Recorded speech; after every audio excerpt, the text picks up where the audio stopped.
Welcome back to Munro Live. So today we're looking at a 2025 Hyundai IONIQ 5. Now, we've already torn down an IONIQ 5 and we have a series of videos on that. So I'm going to try and do some sort of a comparison between what we see with this refresh model compared to what we saw on the vehicle that we've already torn down.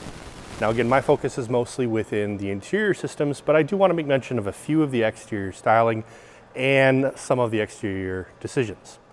First of all, I think it is kind of funny that we're going to use a Gulf oil paint theme on a electric vehicle, but it's a styling, it's a racing styling. Some people like that. I think that it's unique having a factory matte finish. Now, I know a lot of people in aftermarket, when they're trying to paint their hot rod or whatnot, they want that nice matte finish. Matte finishes are actually very, very expensive and they're very, very hard to maintain long term. So I am surprised by the decision for the matte finish, but again, if you were speccing out a vehicle and actually purchasing, you'd get whichever finish that you want. The core structure of this vehicle, I believe, is the same compared to the IONIQ 5 that we've torn down, but they have changed some of the trim and snap-on features. Let me give you a couple of examples.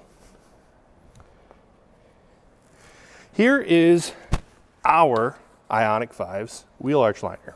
They're not liner, but wheel arch trim. You can see this component is very, very different from the component that they have on this vehicle. It's all body color. It blends in, whether this is a plastic component and this is going to be your steel or aluminum. They're minimizing the look, but they still have the actual part. Using the same stampings, I'm assuming, from the rest of the vehicle and just changing some of the plastic trims. Now that carries over also onto the door. Look at this lower door cladding and the brake line. Body color, then we're getting to our high gloss trim. This is the decorative trim component, which we took off of our previous IONIQ 5. You'll notice basically we're taking the exact same place, using the same door, but changing out the trim. This gets to a criticism that I have because this component is a multi-layered component. There's multiple things in here that all had to come together to make this type of a trim. If I'm blending that into body color, why couldn't I just have the door be that upper portion and minimize the amount of trim? Well, because we already designed it that way and we already had a door with that shape. Now we just have to fill in that shape from what we already had. So now we have to make another component, which we're going to have the same color. Some of these decisions that you make, which you end up wanting to be program wide, you want to last the life of the vehicle, whether it's going to be a 7-year or a 9-year program, and you're going to do a refresh every 3 years, you are stuck with this decision, stuck with having to make and fill in that component for those entire 9 years. Okay, as I've said before, I hate having to review black interiors because everything blends together and it's hard to really see on camera. But look at this door. We have a thermoformed skin. This line right here is not an actual join seam, it's fake, but we have an actual stitch above it. An actual sewn upper for this armrest area. Decorative inserted plastic. This D handle for the handle. Where have we seen this before? Well, let's look at the previous IONIQ 5.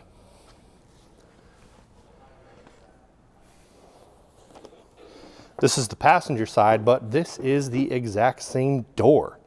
What are our differences? Different color of stitching, different color on the handle. Everything else is exactly the same. So a wide display screen, a soft touch upper panel. All right, well, look at the styling just on this side. Basically the same thing on the door, same type of a roll. Here is our previous vehicle. This whole edge, all of this is the same, but you'll notice this is only half the vehicle. They took this styling and this design and they extended it across the rest of the vehicle, eliminating the need for a brake and enabling that to be one component. Now, a couple of the different Hyundai vehicles and Kia vehicles that I've torn down, I've been a little upset in the layers in construction within the instrument panel. That seemed to be a lot in there. And all of those components just add labor, add machines, tooling to create them, and excess processing. So I hope that they were able to eliminate a lot of that, eliminate some of the layering and the excess materials by being able to integrate the whole top hat. Now, another criticism that I've had with basically every Kia and every Hyundai that we have torn down has been the center console.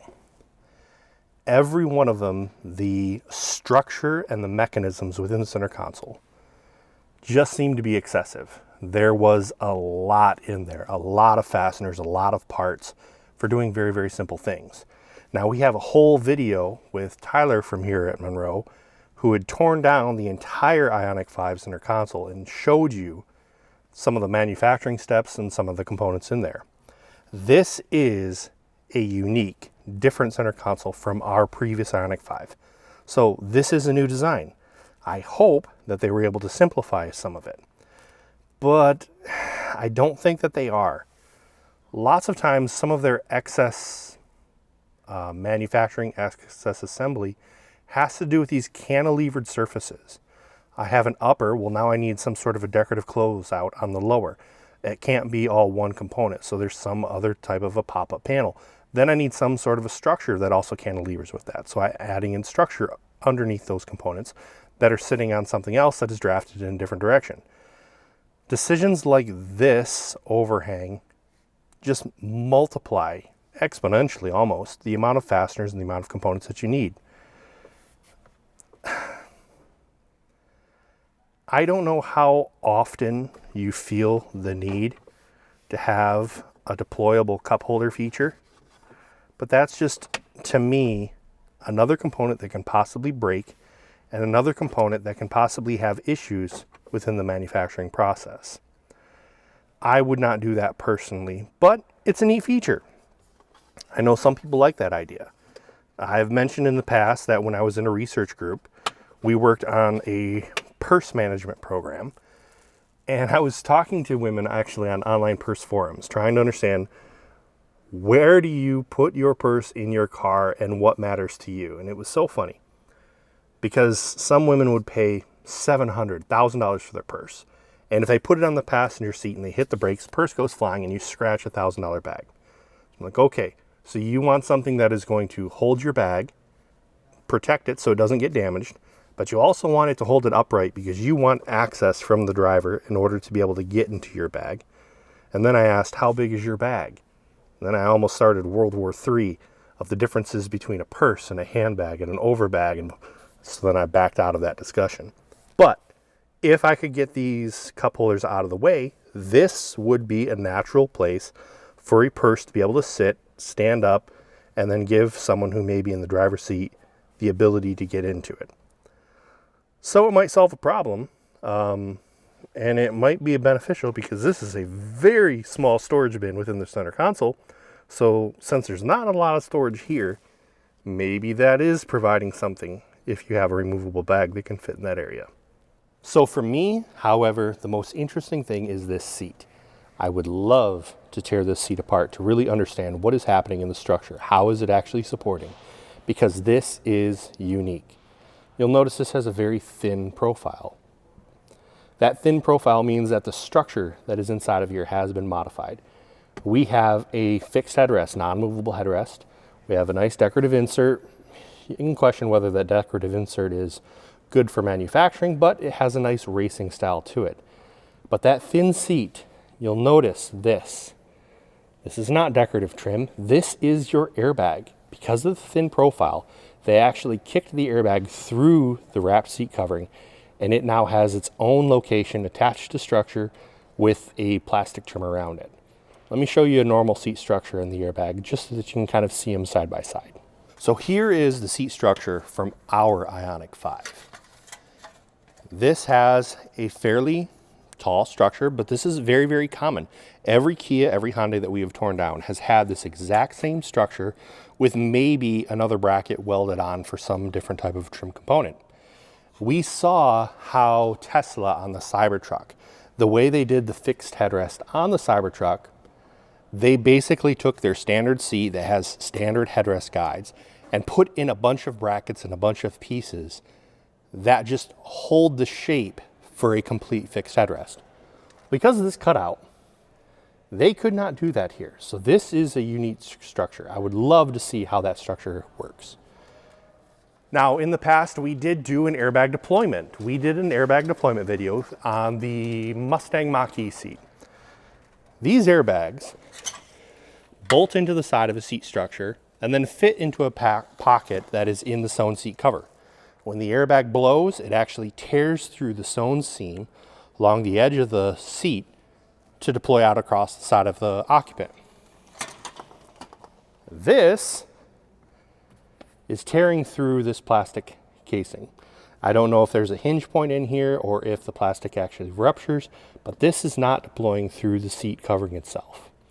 Now that actually might be a benefit to, I know a few people in the aftermarket world who all feel very, very worried about trying to sew a seat back together that has either deployed previously or is just damaged and they want to put in a new insert. They're always very, very hesitant about sewing over top of that seat airbag. This pulls that airbag out of that area.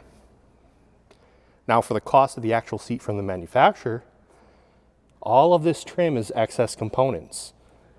Good likelihood that the actual fabric or vinyl would have been less expensive for covering that. So I would love to tear that down and really understand what the costs in that seat back are and how it compares to what I've seen in the past.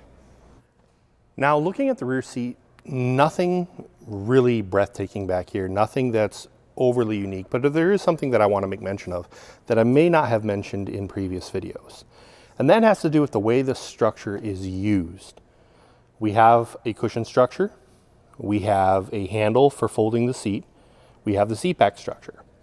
In most vehicles, when you flip this seat back up, there is some sort of a latch that's on the vehicle C-pillar that this seat then locks into. And that is really providing your support. If you're in a crash, whatever, that is supporting the weight of the occupant and the person pushing on that seat, it's something up high. Now, if you understand engineering and you understand leverage, you know that that is actually the best location for taking that load. This vehicle is not built that way. There is no upper support to the C-pillar. All of this seat back is being supported at the hinge into the lower structure. Now, a good thing about that is I can release this seat, I can change the back angle, and it'll lock in place. So I can adjust this seat back for comfort. That is very, very nice. I'm also grabbing the handle for providing my fold flat. Now the problem with that is most seat cushions on other vehicles have very little structure. Some of them no structure at all. It'll actually just be a foam block, EPP foam, like a styrofoam cooler, that then you will have a thin layer of foam and a covering attached to. Because of this mechanism, all of the load of the seat back has to pass all the way to the vehicle floor. That causes, in almost every Kia or Hyundai vehicle that I have torn apart, the structure in the lower section here to be very, very overbuilt. Now, I'm not saying it was not necessary because of the way they designed the seat. Maybe that's why it has to be 5-6 millimeters thick of steel at this location, when in all honesty, most frame vehicles don't even have frames that thick.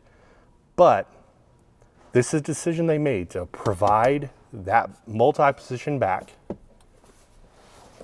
They have to overbuild the structure in the lower cushion structure because they're not taking any load up here at the shoulder. The construction of these load floors I find interesting, and I've talked to different people over time of how they're doing it. Some of these things are dense foam, some of these things are compressed honeycomb material. Looking at this, since we have a hinge, it feels like there's a scrim fabric on the back of this compression. Inside, we can see the hard material that is being made. And the hinge itself, well, that hinge is nothing more than the carpet layer on the A surface. That is providing my flex. I'm gluing my carpet to that load floor, wrapping around the edge with a hot melt adhesive that is just really bonding to that edge. Nothing really decorative, nothing special to trim it out on the closeout. I've worked on some very high-end vehicles where we've actually spent months fighting over what is the bottom edge of the load floor going to look like depending on our manufacturing method. So I just want to make mention this is a very, very nice, but also very simple execution. No actual hinge, just the carpet, folding around the edge, glued down, no type of closeout. I like that. So some of my final thoughts. Well, when I've been looking at these vehicles recently, I try and look at what I see with the manufacturing methods and which the styling based off of the sell price. How much am I going to pay to get what is being offered here? This is in the mid-60s. Being in the mid-60s is actually a little above a lot of other electric vehicle offerings that we have reviewed.